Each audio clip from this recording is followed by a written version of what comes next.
Hello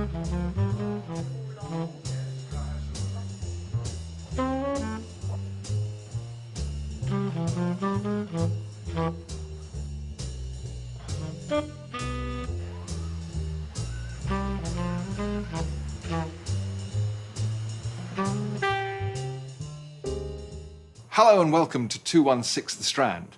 My name is Stephen Twining and I'm the 10th generation of the Twining family to be involved in the wonderful world of tea. Thomas Twining bought Tom's Coffee House in Devereux Court in 1706, and from that day forwards, Twining's name has been famous for selling some of the world's best quality teas.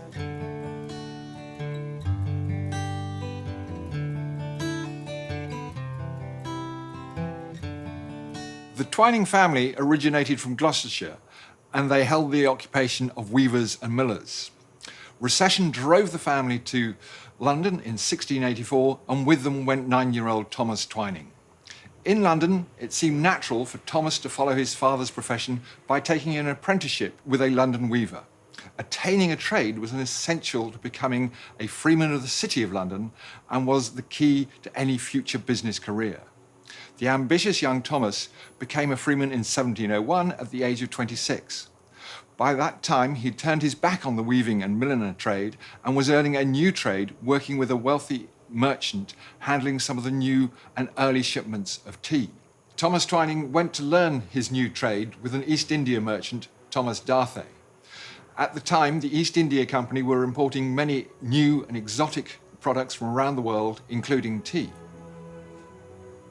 Tea was officially introduced into England by the young Portuguese wife of Charles II in 1662, Catherine of Braganza. She served it to her aristocratic friends, and soon tea became a fashionable drink. Thomas was fascinated by the possibilities of offering this fast-growing beverage. He learned well and quickly, and by 1706 knew enough to strike out by himself. At this time in history, the popular drinks of the masses were gin, coffee and ale. The latter people even drank for breakfast because the water was so contaminated. Thomas took full advantage of this. It was in that year that he bought Tom's Coffee House just off the London Strand, and so began the world-famous tea business. The location of the coffee house was perfect, as it straddled the border between Westminster and the City of London, an area that was being newly populated by the aristocrats as a result of the Great Fire of London. Coffee houses were now a popular feature of London life. Men, but never women, of all classes would gather to drink, to gossip, and to do business. Knowledge of tea gave Thomas Twining a competitive edge over other coffee houses. Despite the taxes and opposition from vested interests, the fashionable classes flocked to buy tea from Tom's Coffee House. Competition between coffee houses was stiff. Fresh ideas and unusual promotions were the key to keeping the business alive. The difference at Tom's was tea, and by 1717, Thomas's coffee house evolved into London's first exclusive tea shop, called the Golden Lion. Concentrating on tea showed great insight. Thomas knew that it was a drink with great potential.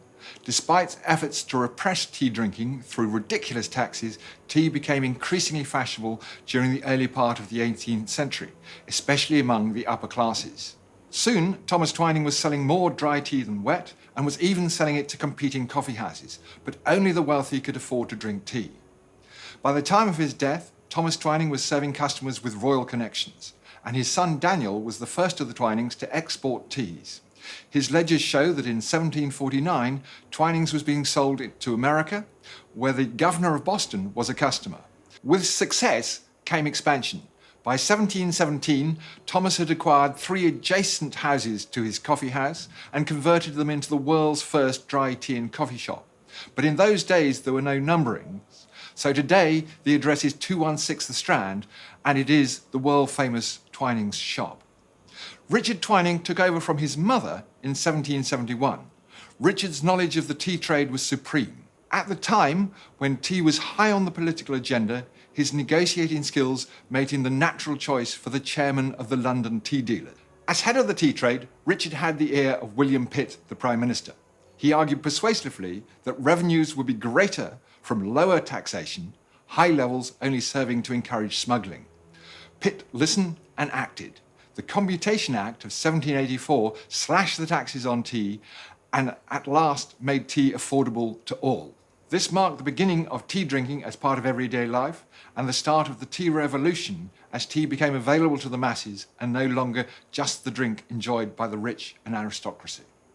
In 1787, Twinings chose its logo, which is still in use today and is the oldest commercial logo in continuous use. Also in that year, Richard put up the magnificent doorway at the front of this shop. In 1837, Queen Victoria granted Twinings its first royal warrant. She appointed Twinings as their supplier of teas to the household, and Twinings have had the honour of supplying every successive British monarch to date. When World War II broke out, neither bombs nor rationing could halt the flow of morale-boosting cups of Twining, despite tea rationing which had been introduced the year before. Twinings continued to supply wartime Britain with tea.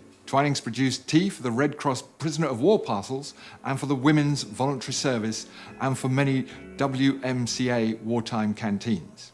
In 1956, Twinings produced tea bags for the first time, a trend that was set to take off and change tea drinking culture, with 98% of tea now consumed through tea bags. However, the trend for loose-leaf tea is also on the rise again as consumers seek out superior tea blends and exotic tea flavours. For more than 300 years after Thomas started trading, the passion for tea is still here, and so are we. Twinings are still pioneering in the tea trade today as market leaders for specialty tea, infusions and green tea. Today, our master blenders still uphold Thomas's values for quality and share his vision to provide premium quality teas to everyone. Twinings still sell teas from Thomas's original shop, and we work hard to provide tea lovers all over the world with new and exciting blends. I very much hope that we'll see you here very soon.